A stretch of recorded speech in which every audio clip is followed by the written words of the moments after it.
I want to read to you a couple of verses from Proverbs. This is Proverbs 1:8. My son, heed the discipline of your father, and do not abandon the teaching of your mother. They will be a garland to grace your head, a medal of honor for your neck. Chapter 2, verse 1.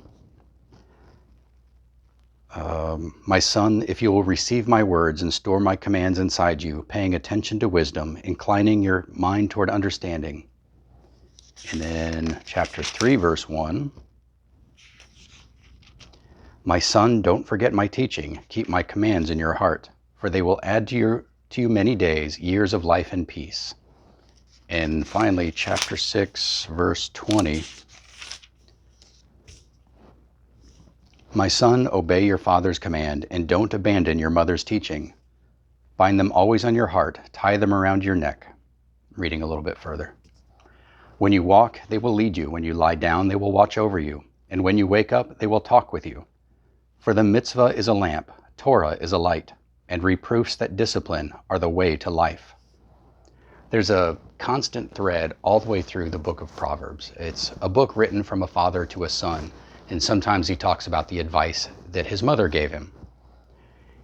And it echoes the fifth commandment, honor your father and your mother, or obey your father and your mother, that you may live a long life in the land that God gives you. And, intuitively, we all know what this means. Our parents have lived longer. They have more life experience. They've seen more things. And so they have some accumulated wisdom. No matter how smart, no matter what they've done or not done in life, they have those years on you and me. So they have some wisdom. There's always something we can learn from our parents.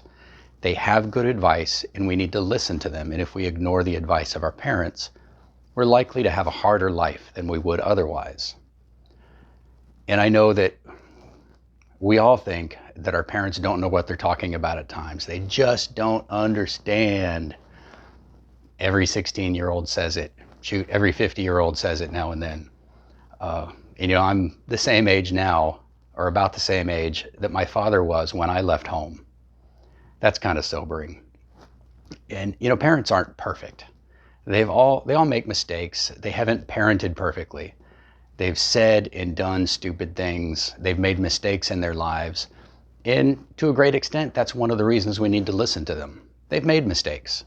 And we can avoid some of those mistakes by listening to their advice. But there really are some bad parents who give terrible advice, who mistreat their children. They are cruel, abusive. I've heard stories of some parents. It's just almost beyond description, the terrible things that some people will do to their children. How do we reconcile this with what Solomon said in the book of Proverbs, with what God said in Exodus, in the Ten Commandments? No matter how bad your parents are, they still have some experiences in life. They've still learned some things.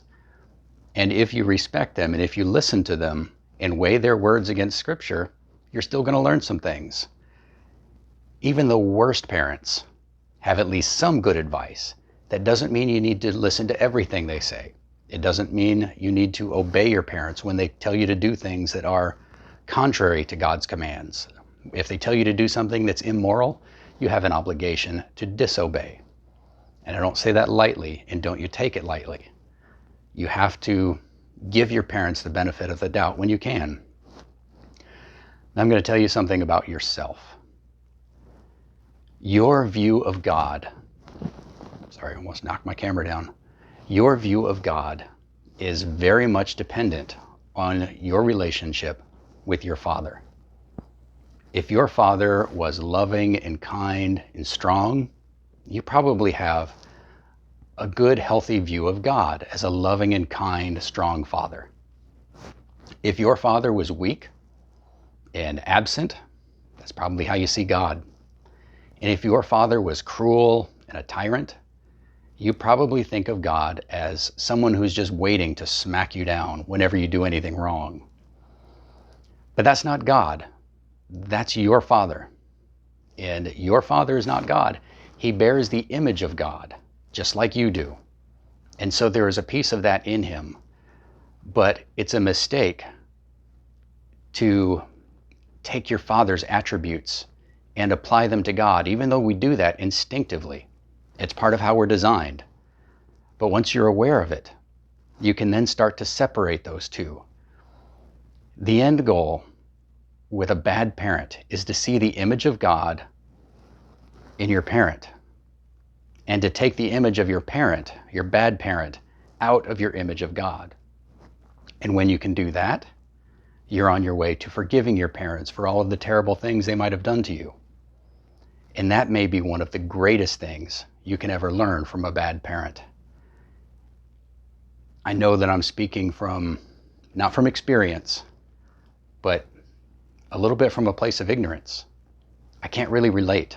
I had good parents, but I still know that this is true. My parents were not perfect. And I still know from my siblings, from my community, from the people that I encounter every day, that the image that they have of God almost always matches the image they have of their own father. And that's not fair to you. It's not fair to God. God is bigger and better than any of us. He doesn't have your father's flaws.